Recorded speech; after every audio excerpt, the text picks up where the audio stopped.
नमस्कार, मी Harshara Kshirsagar. In Solapur news channel प्रस्तुत मैत्रीण या एव्हरग्रीन एपिसोडमध्ये तुमचं सहर्ष स्वागत करते. या कार्यक्रमात प्रत्येक वेळी आपल्याबरोबर सोलापुरातील वेगवेगळ्या क्षेत्रात उल्लेखनीय कार्य केलेल्या आपल्या सखी, आपल्या मैत्रिणी सहभागी होत असतात. तर आजच्या आपल्या या एपिसोडमध्ये सहभागी होत आहेत केवळ सोलापुरात नव्हे, महाराष्ट्रात नव्हे, देशभरात नव्हे तर आंतरराष्ट्रीय लेवलला पोहोचलेल्या प्रिसिजन कॅम्पशाफ्ट लिमिटेडच्या संचालिका डॉक्टर सौभाग्यवती सुहासिनी शहा. नमस्कार मॅडम. नमस्कार. तुमचं स्वागत आहे आमच्या कार्यक्रमात. Thank you so much. Thank you. Suhasini madam या प्रिसिजन फाउंडेशनच्या संस्थापक अध्यक्षा देखील आहेत. मॅडम, सुरुवातीला तुमची आम्ही सगळी ही इंडस्ट्री पाहिली, खूप मस्त मेंटेन केलेलं आहे तुम्ही. आणि तुम्हाला सुरुवातीला अगदी जिव्हाळ्याचा प्रश्न विचारते की तुमचं माहेर कोणतं आणि इथे तुम्ही बालपणापासून म्हणजे तुम्हाला कोणत्या विषयाची शैक्षणिक किंवा करिअरची कोणती आवड होती? माझं माहेर सोलापूरचंच आहे. डॉक्टर चितळे माझे आई वडील. सोलापूरची कन्या आहात तुम्ही? हो. आणि माझे आई वडील दोघंही खूप ख्यातनाम डॉक्टर सोलापुरातले. आणि घरात इतके डॉक्टर्स की तेच वातावरण होतं खरं तर घरात. पण अर्थात शिक्षणाचं वातावरण होतं कायमच. म्हणजे माझी आजोबा माझे प्रिन्सिपल होते कोकणात एका शाळेचे. आणि आजी पण माझी त्या काळातली BA झालेली आणि ती मुलांना शिकवायची. आणि शैक्षणिक वातावरण त्या पिढीत म्हणजे खूप म्हणजे तेव्हा BA होणं एक सुद्धा खूप मोठी गोष्ट होती लेडीज. हो. तर त्यामुळे घरात कायमच खूप तसं वातावरण होतं. आणि कायम हे पण होतं की जे पाहिजे आहे ते करा, ज्याची आवड आहे ते करा. आणि माझी आवड आर्किटेक्चर आणि मेडिसिन ह्या दोन्हीमध्येही खूप होती. शेवटी मेडिसिनकडेच कल गेला. पण कोणी जबरदस्ती केली म्हणून नाही किंवा आई वडील डॉक्टर आहेत म्हणून असं नाही. तर मी मनापासून मेडिकलला जायचं ठरवलं. VM मेडिकल कॉलेजमध्ये इथे शिकले.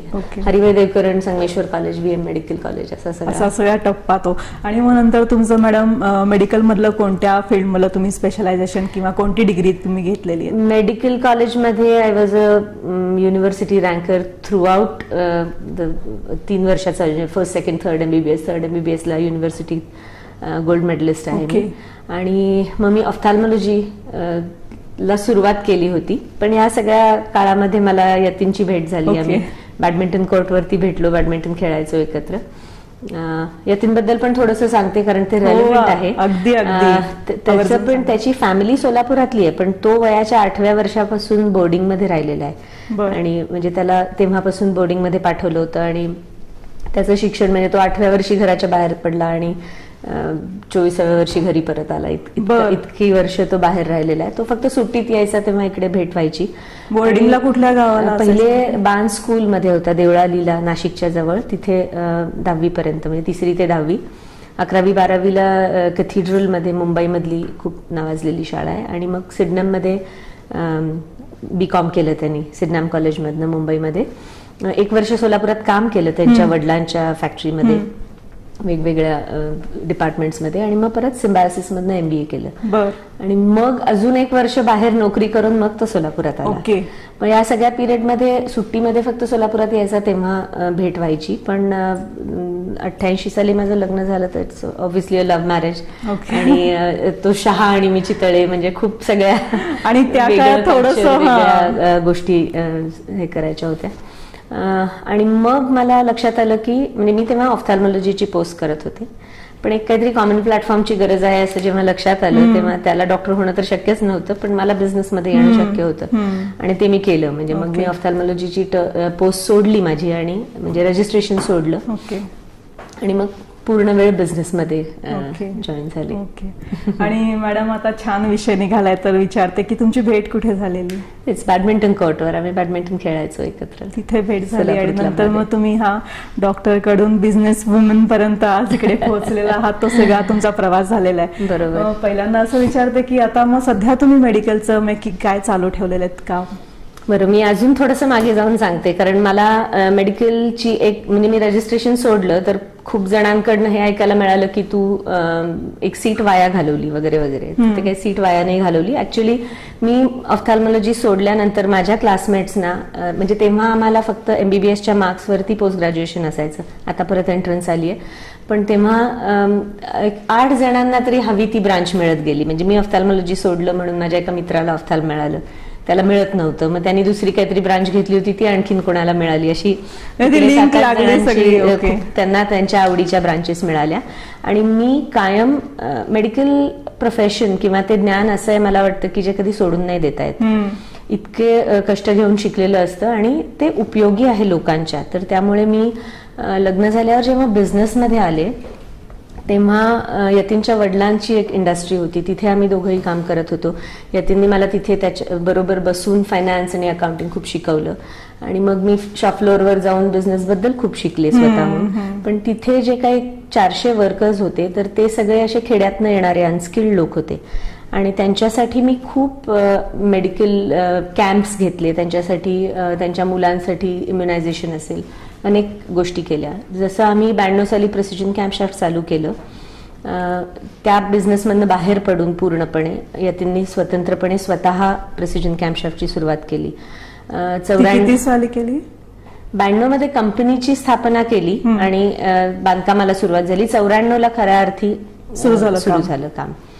तर प्रिसिजन कॅम्पशाफ्ट लिमिटेडमध्ये सुद्धा सुरुवातीपासून जी काही काम करणारे लोक होते त्या सगळ्यांसाठी मी कायम एक जनरल प्रॅक्टिस सारखी, म्हणजे मी त्यांना माझी वैद्यकीय सेवा देत आली आणि शिफ्ट चेंज व्हायच्या टाइममध्ये मी 1 तासभर माझ्या ह्याच्यामध्ये म्हणजे डिस्पेन्सरीमध्ये जाऊन बसायची की येणाऱ्या लोकांनाही आधी येऊन दाखवता येईल, बाहेर पडणाऱ्या लोकांना पण. तर त्यामुळे 1-2 तास मधला वेळ तुम्ही त्यांच्यासाठी राखून ठेवल्यासाठी राखला होता आणि कायमच मेडिकल प्रॅक्टिसशी टचमध्ये होते. जनरल प्रॅक्टिस म्हणून असेल पण ज्याला कंटिन्युइंग मेडिकल एज्युकेशन म्हणतो की मेडिकल एज्युकेशन थांबत नाही कुठे, कारण रोज नवीन ऍडव्हान्सेस येत असतात आणि नवीन सतत शिकत राहायला पाहिजे, ऐकत राहायला पाहिजे, जे मला घरी गेल्यावर सततच कानावर होतं की आई वडील आणि भाऊ बहिणी सगळेच जण डॉक्टर असल्यामुळे. त्यामुळे ते चालू राहिलं, मेडिकल कधीच थांबलं नाही पूर्णपणे. आणि आता माझ्या आई वडिलांचं हॉस्पिटल आहे 50 बेडचं, तर तिकडे माझे वडील नाही आहेत आता आणि आई पण 83 वर्षाची आहे. तर ऍडमिनिस्ट्रेशनमध्ये मी त्यांना गेली 5-6 वर्ष तिथे बघतीये आणि हेल्प करते. मॅडम, तुम्ही LLB पण डिग्री घेतली आहे असं आम्हाला कळालं, तर मग त्याविषयी काय सांगाल? ती डिग्री घेण्यामागचं प्रोत्साहन किंवा काय हेतू होता? मी जसं म्हणलं की मी मेडिकलची माझी रजिस्ट्रेशन सोडून, म्हणजे एक हाऊसपोस्ट केली ऑफ्थॅल्मॉलॉजीची आणि मग रजिस्ट्रेशन सोडून बिझनेसमध्ये जॉईन झाले यतीनला. आणि ते अर्थात 89 साली होतं. 94 मध्ये मी जेव्हा प्रिसिजनची सुरुवात केली, जे लक्षात आलं यतीनची खूप मोठी स्वप्न आहेत आणि आपण खूप खूप पुढे कुठे नेणार आहोत. आणि मला असं कायम वाटायचं की म्हणजे मी डॉक्टर आहे आणि उगीच इथे काहीतरी काम करतेय, म्हणजे असं बघून अनुभवातनं शिकून करतेय पेक्षा एखाद्या गोष्टीची जबाबदारी घेऊन काही नवीन शिकून ती जबाबदारी मी जर घेऊ शकले बिझनेसमध्ये तर ते नक्की जास्ती योग्य होईल. आणि मग तेव्हा हा लॉ करणं, हा LLB करणं हा ऑप्शन डोळ्यासमोर आला. आणि मग मी 94 ते 96, 94, 95, 96 ही 3 वर्ष LLB विथ स्पेशलायझेशन केलं टॅक्सेशन आणि लेबर लॉ मध्ये.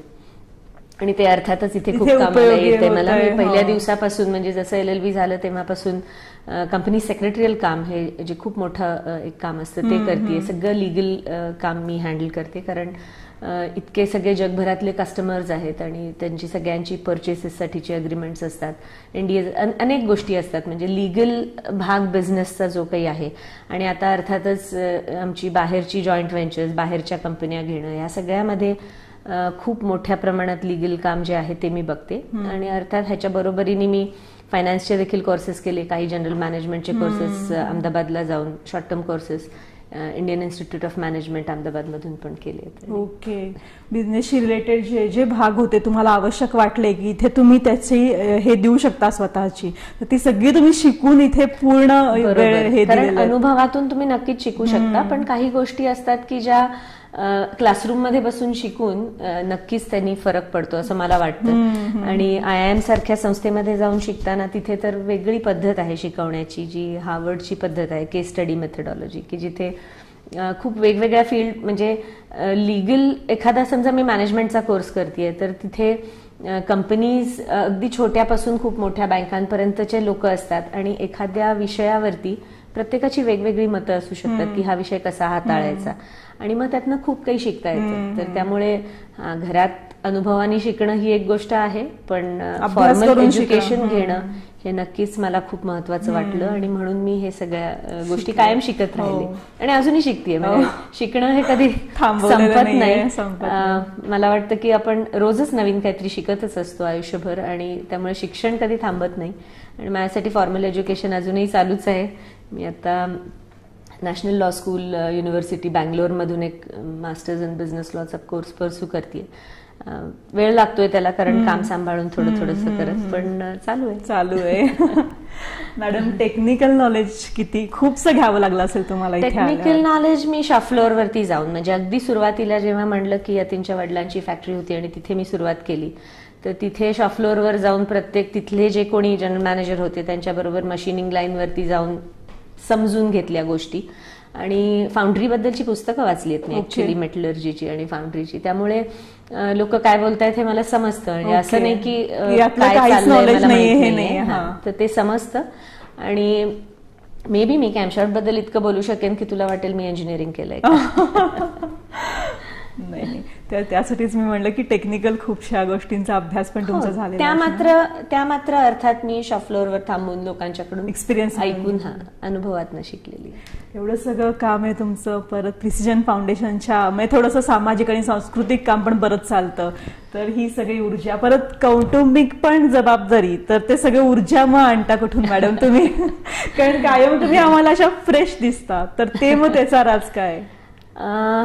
राज नाही, मला वाटतं ती एक मेंटल मेकअप असतो की आपण जेव्हा ठरवलंय की खूप काही करायचंय आणि त्या सगळ्याला एनर्जी पाहिजे. कौटुंबिक म्हणालीस ना, तर मी घरात कदाचित स्वयंपाक नाही करणार, कारण मला जी एनर्जी हवी आहे ती मी मला आवडणाऱ्या कामात किंवा जी करायची आहेत कामं त्याच्यामध्ये वापरतीये. त्यासाठी मी दुसऱ्या कोणाला तरी एनर्जी त्याची वापरतीये, पण त्यांना देखील काम देते. असंही आहे ना. नेहमीच म्हणतात की एका स्त्रीला कौटुंबिक आणि बाहेरचं जे काही जग आहे ह्याच्यावर एक तारेवरची कसरत असते. डेफिनेटली असते, पण आपण ठरवायचं असतं की आपल्याला ही कामाची विभागणी कशी करायची. पण एक डिसिजन मेकिंगचा जो हे असतो भाग, तो शेवटी घरातल्या गृहिणीलाच म्हणजे करावा तो तर असतोच, प्रश्नच नाही. मुलांचं संगोपन असतं आणि त्याच्याबद्दल तर मी कितीतरी बोलू शकेन. म्हणजे मी इनफॅक्ट लिहित आली आहे खूप, आणि म्हणून मग ते पुस्तक म्हणून पब्लिश पण केलंय. तर मला आणखी अजूनही खूप लोकांकडनं त्याबद्दल ऐकायला मिळतं, कमेंट्स मिळतात, खूप चांगल्या कमेंट्स मिळतात आणि छान वाटतं. पण ते सगळं अनुभवातनच लिहिलंय, म्हणजे तोही एक खूप मोठा विषय आहे. आणि आता मी मुलांकडे वळते. मुलांची तुमच्या म्हणजे त्यांच्या दोघांची डिग्रीज किंवा त्यांनी कोणत्या क्षेत्रातलं करिअर निवडलंय? मुलांच्या बद्दल सांगायचं तर तेही दोघं ऑलराऊंडर्स आहेत. ऍब्सोल्युटली दोघंही अभ्यासात चांगले, दोघंही खेळ असेल, आर्ट असेल. आणि त्या दोघांचं शिक्षण 12वी पर्यंत सोलापुरातच झालेलं आहे. लिटल फ्लॉवर कॉन्व्हेंटला होते दोघंही. 11वी 12वी करण वालचंद कॉलेजला होता, तन्वी ऑयस्टरला होती ए लेव्हल्स ऑफ केम्ब्रिजसाठी.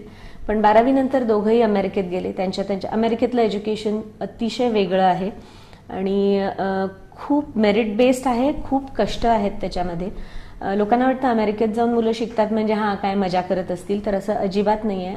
प्रत्येक दिवशी ते काय करतात कॉलेजमध्ये त्याच्यावर त्यांच्या ग्रेड्स असतात सगळ्या, आणि त्यामुळे सतत काम करत राहत असतात. कामाच्या बरोबरीने वेगळ्या अटमॉस्फिअरमध्ये जाऊन पडलं, वेगळी कल्चर, वेगळी भाषा, वेगळं राहणीमान, वेगळं फूड, ह्या सगळ्याला ऍडजस्ट करत राहणं. तर त्या दोघांना प्रचंड क्रेडिट देते की दोघांनी 7, 8, 8, 9, 10 वर्ष अमेरिकेत काढलेली आहेत आणि खूप छान शिकले दोघंही. म्हणजे त्याचं त्यांनी चीज केलं की त्यांना पाठवताना एकच होतं की तुम्हाला जायचं आहे बाहेर शिकायला, तर टॉप 10 मधल्या युनिव्हर्सिटीमध्ये जायचं असेल म्हणजे तुम्ही मेरिटवर मिळवली ऍडमिशन तरच, कुठल्या तरी युनिव्हर्सिटीत उगीच जायचं म्हणून नाही जायचं. आणि त्यामुळे दोघंही अतिशय चांगल्या युनिव्हर्सिटीजमध्ये शिकले. करणनी पर्ड्यू युनिव्हर्सिटीमधनं मेकॅनिकल इंजिनिअरिंग केलं आणि तन्वीनी university of Illinois Urbana Champaign मधून आर्किटेक्चरची बेस डिग्री म्हणजे अंडरग्रॅड म्हणतात तिकडे त्याला, ती केली. आणि मग नंतर करणनी तिथे नोकरी केली कमेन्समध्ये अमेरिकेमध्ये, आणि मग हार्वर्ड बिझनेस स्कूलमध्ये त्याला ऍडमिशन मिळाली, जो आमच्यासाठी खूप अभिमानाची आणि आनंदाची गोष्ट होती. आणि तिथून त्यांनी MBA केलं. आणि तन्वी आत्ता युनिव्हर्सिटी ऑफ सिन्सिनाटीमध्ये मास्टर्स इन आर्किटेक्चर करते. 8 दिवसांनी तिचं ग्रॅज्युएशन आहे. ओके, कम्प्लीट होईल. करंट म्हणजे मेकॅनिकल इंजिनिअरिंग इन पर्डू आणि फ्रॉम पर्डू आणि हार्वर्ड बिझनेस स्कूलमधून MBA करून आम्हाला जॉईन झालाय. आता त्याच्यामध्ये खूप मोठा आनंद आहे. आणि तो प्रिसिजनमध्ये आता वर्ष झालं त्याला जॉईन होऊन देखील. आणि तो ॲक्विजिशन मर्जरवरती मोठ्या प्रमाणात काम करतोय आणि नवीन बिझनेस जे काही आम्ही डेव्हलप करतोय त्याच्यावरती. त्याचं लग्न झालं 1.5 वर्षापूर्वी. आणि माझी सून मयुरा ती देखील फाउंडेशनच्या कामामध्ये खूप इंटरेस्ट घेते. तिने देखील पर्डूमधून मेकॅनिकल इंजिनिअरिंग केलंय आणि नंतर बॅप्सन स्कूलमधून मास्टर्स इन एंटरप्रेन्योरशिप केले. ती तिच्या एका प्रोजेक्टवर काम करते स्वतःच्या, पण प्रिसिजनमध्ये देखील फाउंडेशनमध्ये खूप इंटरेस्ट घेऊन काम करते. इथे घेऊया एक छोटीशी विश्रांतीनंतर मॅडम बरोबर आपल्या गप्पा अशा चालू ठेवणार आहोत. प्रतिबिंब जनमनाचं हे ब्रीद असलेलं नंबर 1 दर्शकप्रिय local news channel in Solapur news channel केव्हाच जगभरात पोहोचलंय. ही आता नाविन्याची बात राहिली नाही. त्यानंतर आता इन न्यूजचं आणखी एक पुढचं पाऊल. इन सोलापूर न्यूज चॅनल आता आपल्या मोबाईलवर. इन न्यूजच्या दर्जेदार वास्तवपूर्ण बातम्या आणि कार्यक्रम आपण आपल्या स्मार्टफोनवर पाहू शकता. यासाठी इतकंच करा, इन सोलापूर न्यूजचं अधिकृत YouTube चॅनल सबस्क्राईब करा. तसंच इन न्यूजचं फेसबुक पेज लाईक करा. स्थानिक वृत्तवाहिन्यांच्या इतिहासात प्रथमच इन सोलापूर न्यूजचं मोबाईल ॲप. सोलापूर शहर जिल्ह्यातील ताज्या घडामोडी जाणून घेण्यासाठी इन सोलापूर न्यूजचं मोबाईल ॲप्लिकेशन आज आणि आत्ताच ताबडतोब डाउनलोड करा. लक्षात ठेवा, गुगल प्ले स्टोअरवर हे ॲप उपलब्ध आहे. आणि आता लवकरच या ॲपवर इन सोलापूर न्यूज चॅनलचं लाईव्ह स्ट्रीमिंग दर्शकांच्या सेवेत.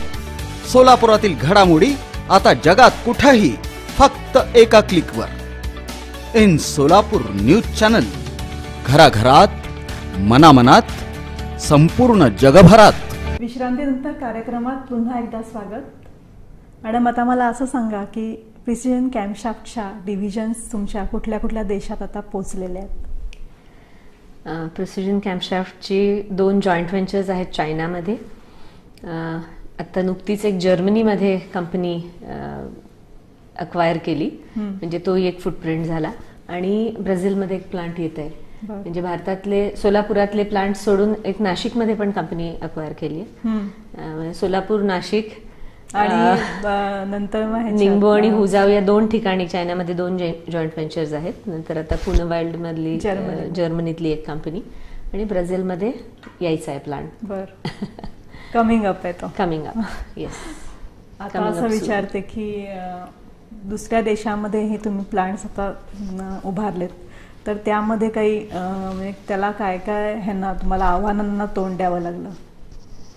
दुसऱ्या देशात बिझनेस करणं हे तर खूपच मोठं आव्हान आहे, पण पहिले इथे देखील बिझनेस करणं हेच एक आव्हान आहे. आणि मला वाटतं डायरेक्टली जम्प करून मी जॉईंट व्हेंचर्सवर जाण्याऐवजी थोडंसं प्रिसिजनच्या जर्नीबद्दल सुद्धा बोलू शकेन. 94 साली आम्ही जेव्हा सुरुवात केली, म्हणजे 92 मध्ये अगदी छोट्या प्रमाणात 600 कॅम्पशाफ्ट महिन्याला मशीनिंग करायचो कोणासाठी तरी, आणि तशी सुरुवात केली. मग ती कास्टिंग डेव्हलप केली. आणि 94 साली पहिल्यांदा जो मोठा एक प्रोजेक्ट केला चालू, तो 10,000 कॅम्पशाफ्ट महिना करायच्या उद्देशाने होता. आणि आज तिथून 10 लाख कॅम्पशाफ्ट महिन्याची कपॅसिटी आपण क्रिएट केलेली आहे.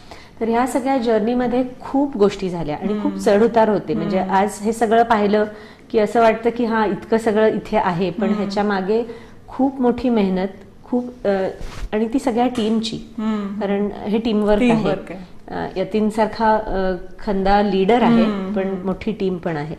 आणि या सगळ्यामध्ये खूप चढउतार पाहिलेले आहेत आम्ही, कारण हा कुठलाही बिझनेस म्हणलं की त्यात चढउतार असतातच. आणि एखादा उतार आला की त्यांनी खचून जायचं नसतं, तर पुढच्या चढाची आणखी तयारी करायची असते. तर 94 मध्ये जेव्हा सुरुवात केली, तिथून साधारण 98 पर्यंत आम्ही भारतातले जेवढे, म्हणजे कॅम्पशाफ्ट हा जो प्रॉडक्ट आहे तो इंजिन मध्ये जातो. तर त्यामुळे इंजिन बनवणाऱ्या लोकांना, आणि ती इंजिन्स कोणासाठी बनवणार तर गाड्यांसाठी आणि ट्रॅक्टर्ससाठी आणि अगदी इंडियन रेल्वेसाठीचे देखील आपण कॅम्पशाफ्ट करतो. तर ह्या कंपन्यांना डायरेक्ट सप्लाय, म्हणजे कधीही आम्ही आफ्टर मार्केटमध्ये सप्लाय नाही केलं किंवा कायम हा ओरिजिनल इक्विपमेंट म्हणून ट्रॅक्टर बनवणारे, गाड्या बनवणारे ह्यांनाच पार्ट्स दिलेले आहेत. तर 98 सालापर्यंत ज्या काही ट्रॅक्टर्स आणि गाड्या भारतात बनतात त्यांचे जवळजवळ 80% कॅम्पशाफ्ट आपण बनवत होतो. तर मग असं होतं मॅक्झिमम पर्सेंटेज झाले हे. हा, म्हणजे खूप मोठं पर्सेंटेज झालं म्हणेन मी. बरं, सगळं मार्केट नाही घ्यायचंय, नाहीतर काय होतं मग, हा आपल्याकडे आता सगळंच आहे, कॉम्प्लेसन्सी येते. पण अजून जेव्हा वाढायचं आहे आणि भारताचं मार्केट एवढं आहे, त्यातला इतका मोठा शेअर आहे, तर ते मोठं कसं होणार अजून आपला बिझनेस, तर तेव्हा एक्सपोर्ट हा विचार चालू केला. एक्सपोर्टवर खूप काम केलं. पण तेव्हा भारतातून एखादा क्रिटिकल कॉम्पोनंट प्रगत देशात कोणीही विकत घेईल अशी परिस्थिती नव्हती. म्हणजे भारतातून काही चांगलं येऊ शकतं हे असं जगाची समजूतच नव्हती, बघतच नव्हते आपल्याकडे. आणि त्यालाही अनेक कारणं होती.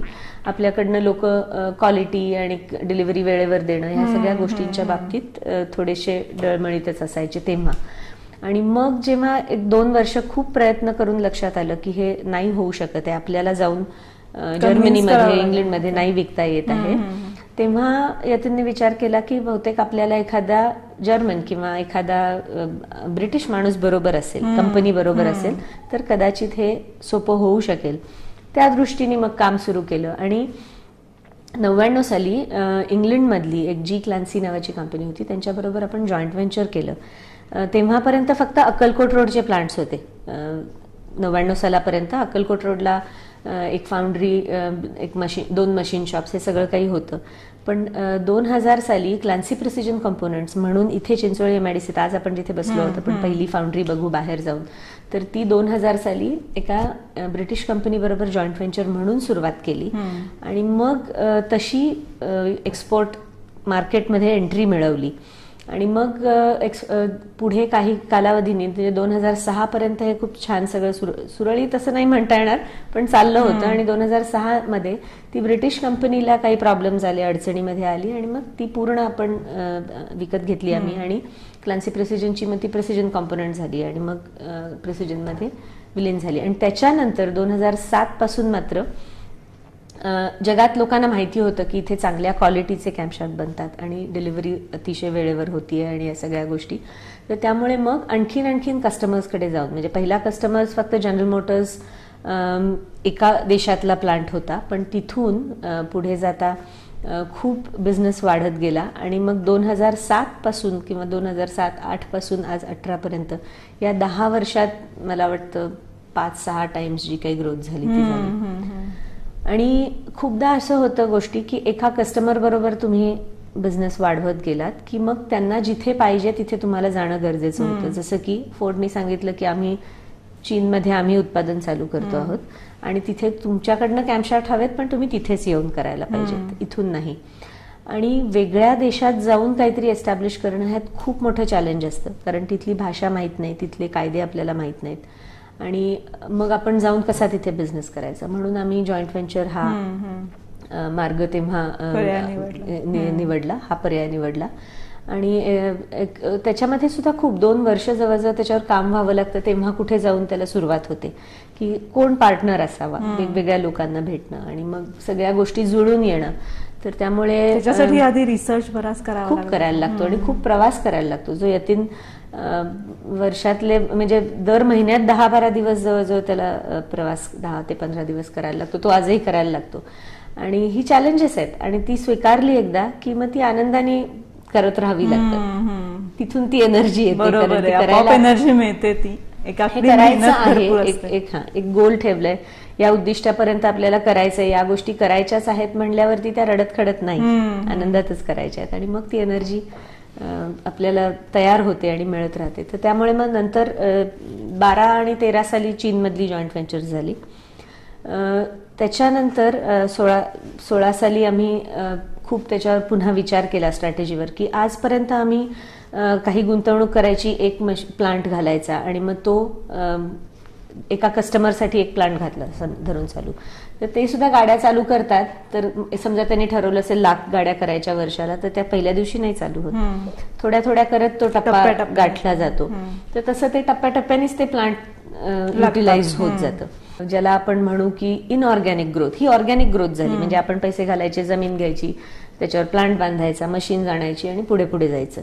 तर ही ऑर्गॅनिक ग्रोथ खूप झाली. तर आता इनऑर्गॅनिक ग्रोथ म्हणजे एखादी चांगली चालणारी कंपनीच आपण विकत घ्यायची आणि मग ती अजून चांगली कशी करता येईल बघायचं, अजून प्रॉफिटेबल कशी करता येईल, तिथे अजून प्रोडक्ट्स कसे करता येतील, अजून उत्पादन कसं वाढवता येईल. तर त्यामुळे मग ही जेव्हा म्हणजे विचारसरणी जेव्हा ही केली की इनऑर्गॅनिकली ग्रो व्हायचं, आणि मग एक वेगळा शोध चालू होतो की आता अशा कंपन्या शोधूया. आणि अशी पण कंपनी नको होती कधीच की जी बंद पडली आहे किंवा आजारी कंपनी आहे आणि मग त्याला आपण जाऊन अगदी पूर्ण परत बदलायचं, तसं कधीच ठरवलं नव्हतं. चांगली कंपनी जी चांगली चालती आहे, पण त्या जे सध्याचे होण्याचे चान्सेस आहेत, जिथे आणखीन ग्रोथची पोटेन्शियल आहे आणि तिथे सध्या जे ओनर्स आहेत कदाचित त्यांच्या काही अडचणी असतील म्हणून त्यातनं त्यांना बाहेर पडायचे. तर मग अशा कंपन्यांचा शोध घेणं, मग त्याच्यासाठी आणि वेगवेगळे कन्सल्टंट्स लागतात, खूप काही गोष्टी जुळून याव्या लागतात. या सगळ्यातून मागच्या वर्षी ऑक्टोबरमध्ये पहिली एक कंपनी, छोटी कंपनी आहे मेमको म्हणून नाशिकला, ती घेतली, जे खूप वेगळे आणि क्रिटिकल पार्ट्स बनवतात. म्हणजे काय झालं, प्रॉडक्ट पण डायव्हर्सिफिकेशन झालं. म्हणजे आजपर्यंत फक्त कॅम्पशाफ्ट करत आलं, थोडासा वेगळा मार्ग. आणि त्या कंपनीला आहे त्याच्या तिप्पट होण्याचं पोटेन्शियल आहे पुढच्या 3-4 वर्षात. तर मग त्याच्यावर आता काम चालू झालं. तसंच बाहेर जाऊन काय करता येईल ह्याच्यावर विचार केला होता की युरोपमध्ये एखाद्या कस्टमरला काहीतरी लवकर पाहिजे, तर आपलं तिथे मॅन्युफॅक्चरिंग प्लांट असणं, हा पण एक विचार होता. तर त्यामुळे MFT ही जी आज जर्मनीमधली कंपनी घेतली, त्याच्यामुळे युरोपमध्ये एक फुटप्रिंट झाला की इथे आम्ही मॅन्युफॅक्चरिंग करतो. तिथे काही आणखीन तीही कंपनी खूप चांगल्या पद्धतीने चालणारी आहे आणि तिथेही आणखीन ग्रोथसाठीचं पोटेन्शियल आहे. तर त्यामुळे ती कंपनी आता वाढवण्यावरती भर राहील. आणि आता येतोय तो प्रोजेक्ट तुमचा ब्राझीलमधला, तो सुद्धा असाच आहे. जसं कस्टमरच्या साठी चायनामध्ये गेलो, तसंच कस्टमरच्या साठी ब्राझीलमध्ये जातो आहोत. त्याच्यावरती सुद्धा तिथे कसा बिझनेस, तिथे काय टॅक्सेस आहेत, काय लॉज आहेत, कशी कंपनी असावी लागेल, ह्या सगळ्यावरती खूप आधी वर्षभर जवळजवळ काम झालेलं आहे. आणि आता कंपनी फॉर्मेशनचं पण तिथे काम चालू आहे, कारण तिथे एक कंपनी फॉर्म करावी लागते, प्रिसिजनचीच पण, आणि त्याच्यावरही काम चालू आहे सायमल्टेनियसली. आणि एक जागेवरती, प्लांटवरतीही काम चालू आहे. आणि मग मशीन्स वगैरे येऊन ती ह्या वर्षीच्या डिसेंबरमध्ये चालू व्हायची आहे ऍक्च्युली. बिझनेसशी रिलेटेड आणखीन एक प्रश्न विचारते मॅडम, की सोलापुरात आपण बघतो बिझनेसच्या दृष्टीने खूप उदासीनता जाणवते.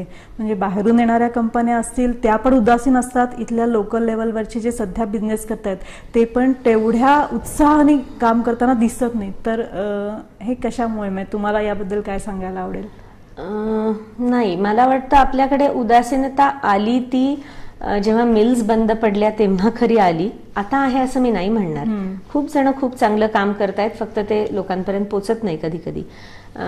पण जेव्हा आपल्याकडे म्हणजे एकेकाळी सोलापूरला भारतातलं मँचेस्टर म्हणलं जायचं, इतकी चांगलं इथे कापडाचे निर्मिती व्हायची. म्हणजे नरसिंगीरची मिल असेल, लक्ष्मी विष्णू खूप मोठ्या प्रमाणात सुंदर कापड बनवायचे. त्यांच्या मला वाटतं म्हणजे खूप नावाजलेली प्रोडक्शन्स होती. पण काही कारणाने म्हणजे दुर्दैव आहे की त्या सगळ्या गोष्टी बंद पडत गेल्या. ग्राहकाच्या रिक्वायरमेंट सारख्या बदलत असतात, त्याला आपणही बदलत राहणं हे खूप गरजेचं असतं. जर आपण म्हणलं की नाही आम्ही हेच करणार, तुम्हाला पाहिजे तर घ्या, तर मग आम्हालाही बंद पडायची वेळ येईल. म्हणजे होणार नाही तसं, कारण आम्ही प्रोएक्टिव्ह आहोत की आता आज आम्ही एका प्रकारचे कॅम्पशाफ्ट करतो आणि जगात अजून 2 वेगवेगळ्या पद्धतीचे नवीन जनरेशन कॅम्पशाफ्ट लोक वापरत आहेत. तर आम्ही नक्कीच ती अक्वायर केली आहे गोष्ट आणि त्याच्यावरही आम्ही काम केलंय. आणि त्यामुळे आम्ही नेहमी म्हणतो की आम्ही चिल्ड कास्ट आयर्नने सुरुवात केली, पण डक्टाईल आयर्न असो, असेंबल्ड असो, हायब्रिड असो, ह्या सगळ्या कॅम्पशाफ्टवरती आम्ही आज काम करतोय. तर तसं जेव्हा रिक्वायरमेंट बदलते तेव्हा आपल्याला बदलावं लागतं. ते झालं नाही म्हणून त्या मिल्स बंद पडल्या आणि म्हणून सोलापूरकडेच की इथला मग कामगारच वाईट आहे, उगीच त्यांच्यावर ते लादलं गेलं आणि म्हणून खूप उदासीनता आली आणि खूप बेकारी झाली तेव्हा वगैरे सगळं. पण हे अर्ली 90s मध्ये होतं मला वाटतं. आज खूप मोठी एखादी कंपनी, आता पुण्यात वगैरे कसं आहे की जवळपास ऑटो हब आहे, एक खूप मोठी कंपनी यावी लागते, मग त्याच्यासाठी अनेक छोट्या छोट्या कंपन्या आजूबाजूला उभ्या राहतात. तशी सोलापुरात कोणी आली नाही. पण इथून पुण्यात इथून बाहेर सप्लाय करणारे असे खूप आहेत. म्हणावी तितकी इंजिनिअरिंग इंडस्ट्री नाही आहे, पण फार्मावाले खूप जण आहेत. टेक्स्टाईल थोड्याफार प्रमाणात आहे, ते धडपडतायत, काही ना काही नवीन करायला बघतायत. इंजिनिअरिंग इंडस्ट्री कमी आहे पण आहे. कोल्हापूर बेल्टमध्ये वगैरे आपण म्हणू की खूप इंजिनिअरिंग इंडस्ट्री आहे, तशी इथे पहिल्यापासूनच टेक्स्टाईलकडे ओढा होता, त्यामुळे तो टेक्स्टाईलचा थोडा भाग आहे, इंजिनिअरिंग आहे, फार्मा आहे, असं वेगवेगळं आहे, मिक्सचर आहे. मी नाही म्हणणार उदासीन आहेत लोक धडपडतायत आणि करतायत काम नक्कीच. आणि प्रिसिजन गप्पांमध्ये एक सामाजिक पुरस्कार पण तुम्ही मला वाटतं 3-4 वर्षापूर्वी सुरू केलेले आहेत. म्हणजे दरवर्षी एका संस्थेला असा तो पुरस्कार दिला जातो. तर या सगळ्या तुमच्या कार्याविषयी काय सांगाल मॅडम? 2006 साली आम्ही प्रिसिजन फाउंडेशनची स्थापना केली.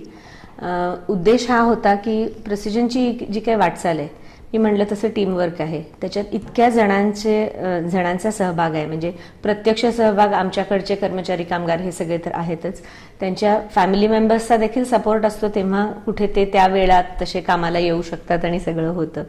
तर त्यामुळे आणि अप्रत्यक्षरित्या अजूनही वेगवेगळे छोटे छोटे व्यवसाय आमच्यासाठी इथे उभे आहेत, जोडले गेलेले आहेत. तर अशी खूप मोठी लोकांची संख्या आहे की ज्यांचा आम्हाला सहभाग मिळाला, त्यांच्यासाठी काहीतरी करता यावं. म्हणजे आपण अगदी ऋणांची परतफेड वगैरे असं अगदी शब्द नाही वापरले तरी नक्कीच समाजासाठी आपण काहीतरी करावं, ह्या दृष्टीने आम्ही 2006 साली प्रिसिजन फाउंडेशनची स्थापना केली. उद्देश, आम्ही सुरुवात केली ती आमच्या कामगारांपासून, की त्यांना चांगल्या पद्धतीचं हेल्थकेअर मिळावं. म्हणजे मग इथे तर मी म्हटलं तसं मी स्वतःही बघते आणि आमचं मेडिकल ऑफिसर आहे, लोकांना आम्ही फ्री ट्रीटमेंट देतोच, पण त्यांना काहीतरी त्यांच्यावरती काही संकट आली, म्हणजे मोठे काही आजार कोणाला झाले घरातल्या, तर त्यांच्यासाठी आम्ही मदत करू. त्यांच्या मुलांना शिक्षणासाठी गोडी लागावी म्हणून सुरुवात केली होती ती कामगारांच्या मुलांना स्कॉलरशिप्स द्यायच्या, की अगदी पहिलीपासून असेल PhD पर्यंत, की पुढच्या वर्षीचं शैक्षणिक साहित्य त्यांना द्यायचं. आणि त्याला अट ठेवली होती 75% मिळायला पाहिजेत गुण. तर कामगार आले होते माझ्याकडे की आमच्या मुलांना असे कसे मिळणार गुण वगैरे. तर मी म्हटलं, एक तर आता खिरापतीसारखे मार्क वाटतात, म्हणजे माझ्या वेळी 75ला डिस्टिंक्शन खूप मोठं वाटायचं, ते आता 90ला सुद्धा कोणाला काही वाटत नाही. पण सांगायचं आहे की पहिल्या वर्षी 51 मुलांना आम्ही कदाचित ही शिष्यवृत्ती दिली असेल, ती आज जवळजवळ 500-600च्या घरात आहेत. म्हणजे आणि मुलांमध्ये, म्हणजे मी ऐकते त्या मुलांकडनं, अरे माझे 2 मार्कांमुळे माझे यावर्षी मला मिळालं नाही, मी पुढच्या वर्षी मिळवून दाखवीन. म्हणजे ही एक जिद्द निर्माण होते, त्यांना शिकण्याची इच्छा निर्माण होते. त्या कामगाराच्या मुलांनी पुढे कामगार व्हावं असं नाहीये ना, ते कितीतरी मुलं शिकून पुढे जाऊ शकतात. तर त्यामुळे आम्ही ही सुरुवात केली आणि मग पुढे बाहेरही ही गोष्ट न्यायला लागलो. तर गेल्या 3-4 वर्षात आम्ही बाहेरही खूप प्रोजेक्ट्स केलेत, की जसं की सोलापूर जिल्ह्यातले आणि बाहेरचेही काही अशा मिळून जवळजवळ 101 शाळांमध्ये आम्ही ई-लर्निंग किट्स गेल्या 2 वर्षांमध्ये दिलेत. आणि दिलेत म्हणजे एखादी गोष्ट दिली आणि सोडून दिली असं नाही, तर आधी आम्ही सर्व्हे केला की कोणत्या शाळांमध्ये द्यावं, तिथे शिक्षक चांगले असायला पाहिजेत, ज्यांची मानसिक तयारी आहे नवीन काहीतरी शिकून मुलांना शिकवण्याची.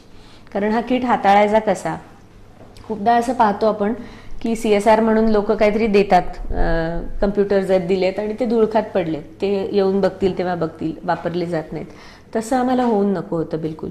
तर त्यामुळे आम्ही आधी टीचर, म्हणजे ह्या शाळा निवडल्या, तिथे त्या टीचर्सना ट्रेनिंग दिलं हे कसं वापरायचं. दर 3-4 महिन्यांनी आम्ही त्यांचे परत मीटिंग्स बोलवतो आणि त्यांना फीडबॅक घेतो की हे तुम्ही कसं वापरतायत, मुलांना ह्याच्यामुळे काय फरक दिसतोय तुम्हाला. आणि आश्चर्य वाटेल, अटेंडन्स प्रचंड वाढलाय. खेड्यातली मुलं खूपदा शाळेत जायला नको असतं त्यांना, पण हे नवीन काहीतरी चांगल्या टेक्नॉलॉजीवरती आम्हाला शिकायला मिळतंय, तर ती उत्साहाने मुलं येतात शाळेत. सुट्टीच्या दिवशी सुद्धा म्हणतात आम्हाला शाळेत यायचंय. त्यांचं ग्रास्पिंग बदललंय, म्हणजे मॅथमॅटिक्स, लँग्वेजेस शिकणं इतकं सुंदर बदल तो दिसतोय. आणि तो खूप आमच्यासाठी म्हणजे पॉझिटिव्ह गोष्ट आहे ती, की त्यातनं काहीतरी पॉझिटिव्ह चेंज होतोय. सो एज्युकेशन हा एक विषय झाला. हेल्थकेअरमध्ये देखील आम्ही काम करतोय, की आज मुलींना मेन्स्ट्रुअल अवेअरनेससाठी, मेन्स्ट्रुअल हायजीनसाठी आम्ही सोलापुरातल्या 3 शाळा निवडल्या होत्या मागच्या वर्षी, आणि त्यांना सॅनिटरी नॅपकिन्स पण फ्री दिले 1 वर्षाचे. पण त्यांना आधी ट्रेनिंग देऊन शिकवलं की हे का गरजेचं आहे, आणि हे आम्हाला आता आमच्या त्या रुरल शाळांमध्ये देखील पोचवायचं आहे यावर्षी कदाचित. त्याच्यानंतर आम्ही काही असे म्हणजे सस्टेनेबिलिटीसाठी आता या शाळांना जे दिले सगळे ई लर्निंग किट्स, इलेक्ट्रिसिटी कोण देणार त्याला, आणि खूपदा खेड्यांमध्ये इलेक्ट्रिसिटी 8-8 तास नसते दिवसात, तर ते देऊन सुद्धा उपयोगी नाही होणार. या सगळ्या शाळांना आम्ही ई लर्निंग किट बरोबर सोलर पॅनल्स पण दिले आणि सस्टेनेबिलिटीवरती सुद्धा काम चालू आहे. सोशल इश्यूज आहेत, जसं की शेटफळमध्ये भांगे म्हणून एक दाम्पत्य आहेत आणि ते मूकबधीर मुलांना स्पीच थेरपीवर खूप मोठं काम करतायत. तर त्यांना स्पीच थेरपी सेंटर उभं राहायसाठी आम्ही मदत केली. त्यांचं काम मोठं आहे पण आम्ही थोडी मदत केली. स्वाधार म्हणून एक बुधोड्याला लातूरच्या जवळ एक संस्था आहे जे अंध लोकांना काम मिळवून देण्यावर भर आहे त्यांचा, त्यांना रोजगारक्षम करण्यावर. तर तिथे देखील आम्ही काही मदत केली. अशा सोशल इश्यूजवरती देखील आम्ही शक्य होईल तशी मदत करतोय. एक त्याच्यानंतर आपण गप्पांबद्दल बोललो.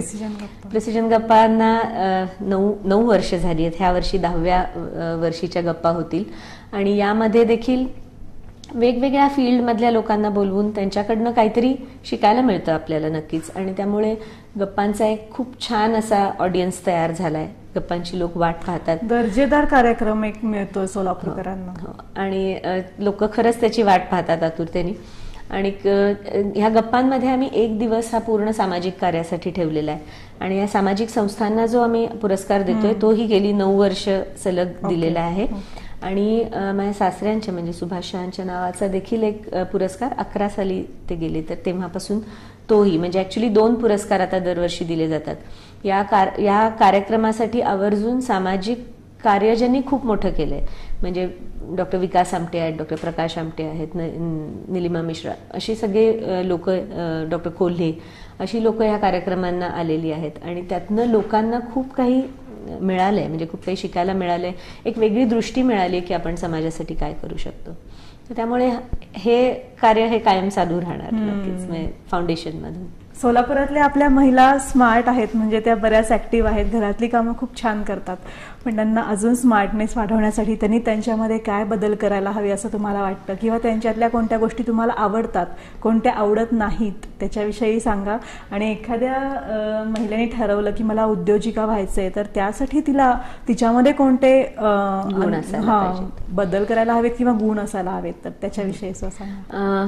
फक्त सोलापुरातल्या नाही, सगळ्याच महिलांसाठी मी म्हणेन की खूप जणी घर पाहतात आणि त्यांना उगीच त्याबद्दल एक न्यूनगंड असतो जो असायला नाही पाहिजे. मला असं वाटतं की घर बघणं हे देखील एक खूप मोठं काम आहे. तुम्हाला कितीतरी गोष्टी असतात ज्या कुणाला कळत नाहीत बाहेरून पाहताना, पण तुम्ही घर मॅनेज करता तेव्हा तुम्ही घरातल्या सगळ्या गोष्टी बघता, मुलांना बघता, नवरा सासू सासरे जे कोणी घरात आहेत त्यांच्यासाठीच बघत असता, स्वतःच्या आरोग्याची काळजी न करता ते बघत असता. तर त्यामुळे त्याच्याबद्दल कधीच कमीपणा स्वतःच्या मनात ठेवू नका, कारण तेही एक खूप मोठं काम आहे. आणि मी नुकतंच एका लेखात पण हे लिहिलं होतं, सकाळमध्ये मला लिहायचा चान्स मिळाला म्हणून लिहिलं होतं की तुम्ही ह्यात कमीपणा समजू नका. एखादी गृहिणी असणं हे देखील एक खूप मोठं काम आहे, सगळ्यात पहिली गोष्ट. आणि ते करत असताना तुम्ही स्वतःचे छंद नक्की जोपासा, तुम्ही स्वतःच्या आरोग्याची नक्की काळजी घ्या, कारण ते बाजूला ठेवून मी पाहते खूप बायका घरातली सगळी गोष्टी करत असतात, दुर्लक्ष करतात स्वतःच्या आरोग्याकडे, जे नाही व्हायला पाहिजे. आणखीन एक मला खूप सांगावं असं वाटतं की 24 तास मुलांच्या मागे लागू नका तुम्ही घरी आहात म्हणून. त्यांना थोडीशी मोकळी द्या आणि स्वतःही थोड्या मोकळ्या राहा, तर आणखीन ते नातं पण छान होईल. आणि म्हणजे तुम्ही जे काही काम करता आहात ते त्या कामाचा अभिमान बाळगा आणि ते मनापासून करा. आता जर कुणाला काहीतरी एखाद्या व्यवसायात जायचं आहे, तर व्यवसायात पडायला सगळ्यात पहिले काय असावं लागतं, तर रिस्क घेण्याची तयारी असावी लागते. कारण मी म्हणलं तसं व्यवसाय कुठलाही म्हणला की त्याच्यात चढ उतार हे येतातच. मी आज काहीतरी एक गोष्ट करायची आणि विकायची ठरवली तर ती सगळीच्या सगळी विकली जाईलच, सगळ्यांना ती आवडेलच असं नाही ना. आणि त्याच्यात सेटबॅक येऊ शकतो. मग पहिले भांडवल घालायची तयारी पाहिजे, रिस्क घेण्याची खूप मोठी तयारी पाहिजे. आणि हे सगळं करत असताना थोडंसं त्याच्याबद्दल शिकून करायला पाहिजे. म्हणजे मी एक थोडा मार्केट सर्व्हे किंवा रिसर्च करणं गरजेचं असतं. खूपदा आपण बघतो की घरात काहीतरी करतोय त्याच्याबरोबर मसाले, पापड, लोणची, खूप स्त्रियांचे उद्योग कॉमन आहेत हे. आणि ते करताना त्याला नक्कीच बाजारपेठ आहे, पण तीही किती आहे. आपण बाजारपेठ वाढवायची असेल तर काय करावं लागेल, किंवा आपलं काहीतरी स्किल आहे ते स्किल वापरून काय वेगळा व्यवसाय करता येईल का, एखादीला खूप एम्ब्रॉयडरीचा छंद आहे तर त्याच्यावरती काम करता येईल का, ते अजून 10 बायकांना शिकवून आणखीन मोठ्या प्रमाणात करता येईल का. सो करायचं ठरवलं, एखादी गोष्ट करायची ठरवली तर त्याचा सर्व बाजूनी विचार करून मगच त्यात पडावं. थोडंसं काहीतरी करायचं आणि मग म्हणायचं सेटबॅक आला, ह्याला अर्थ नाही. काहीतरी आणि नवीन देण्याचा आपल्याकडून प्रयत्न, नवीन काहीतरी देण्याचा प्रयत्न असावा. जे 4 जणी करतायत तेच केलं तर तुम्हाला ते मार्केट जे आहे 100चं ते तुमच्यात 4 जणी 25-25 करणार आहात तर 5वी आली तर प्रत्येकीचाच बिझनेस कमी होऊन 20-20 वर येईल. त्यामुळे तो वाढवायचा कसा किंवा कसं बाहेर जाता येईल ह्यातून, ह्याच्यावरती आधी खूप विचार करून मग त्यात उतरावं. पण उतरावं जरूर.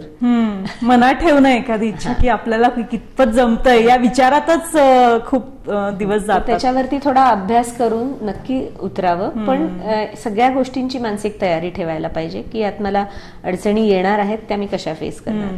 जिद्द पाहिजे, मेहनत भयानक. त्या अडचणींसाठी कुणाला विचारावं लागलं तरी हरकत नाही. आपल्याला कधी कधी इगो मध्ये येतो की मी तिला कसं विचारू, ती एखादी एक बिझनेस करतीये खूप दिवसांपासून तर तिला कसं विचारू. तिलाही असं वाटतं की हिला मी का म्हणून सांगू, माझा बिझनेस ती घेऊन जाईल. तर असं नसतं. प्रत्येक जण आपल्या गुणवत्तेवर, आपल्या क्वालिटीवरती काहीतरी करत राहतं. थोडंसं विचारांची देवाणघेवाण झाली तर त्या गोष्टी सहज होऊ शकतात. आणि हे सगळं करताना कुठेतरी वेळेचं नियोजन, जसं आपण पैशाचं नियोजन करतो तसं वेळेचंही नियोजन पाहिजे की मला व्यवसाय करायचा आहे, त्याला इतका वेळ लागणार आहे तर माझ्याकडे खरंच किती वेळ आहे. मला घरकामाला इतका, घरातल्या सगळ्या गोष्टींना इतका वेळ लागतो, यासाठी इतका वेळ लागतो आणि मग माझ्यासाठी इतका वेळ आहे आणि मी त्यात हे करू शकते. हा सगळा स्वतः विचार करूनच पुढे जावं. Time management. जाता जाता एक मॅडम छानसा प्रश्न विचारते, भविष्यातलं स्वप्न काय असेल? पर्सनल आयुष्यातलं सांगा किंवा इंडस्ट्री बाबतीत सांगा.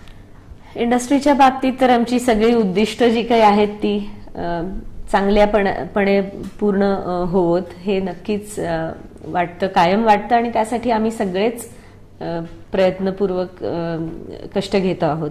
तर त्यामुळे जे जे काही यात कष्ट घेत आहेत त्या सगळ्यांनाच त्याचं सार्थक होईल की जेव्हा ती उद्दिष्ट आम्ही गाठू. आणि उद्दिष्ट कधी संपत नसतात. एका उद्दिष्टावर पोचलो की अजून एक पुढचं तयार होतं. त्यामुळे ते अनएंडिंग आहे. कुठे हे झालं की माझं स्वप्न संपलं असं कधीच नाहीये. तर ते चालू राहणार आहे. वैयक्तिक पातळीवरती मुलांना छान सेटल झालेलं मी बघती आहे आणि त्यात खूप आनंद आहे. त्यांना देखील त्यांच्या जी काही उद्दिष्ट ठेवून काम करतील त्याच्यात तेवढी एनर्जी मिळू दे आणि त्यांना ती करता येऊ देत. खूप छान. तर या आज आपल्याबरोबर कार्यक्रमात सहभागी झाल्या होत्या डॉक्टर सौभाग्यवती सुहासिनी शहा मॅडम. वेळात वेळ काढून तुम्ही आमच्याशी इतका छान संवाद साधलात, आम्हाला खूपशा टिप्स दिल्यात. आमच्या मैत्रीण कार्यक्रम बघणाऱ्या महिलांना देखील तुमच्यामुळे खूप प्रोत्साहन मिळालं असेल. तर इन सोलापूर न्यूज चॅनलकडून तुमचे हार्दिक आभार आणि तुमच्या पुढच्या स्वप्नासाठी, तुमच्या सगळ्या छान अशा वाटचालीसाठी हार्दिक शुभेच्छा. Thank you so much. थँक्यू. आणि सगळ्यांनाच माझ्या शुभेच्छा आणि नमस्कार.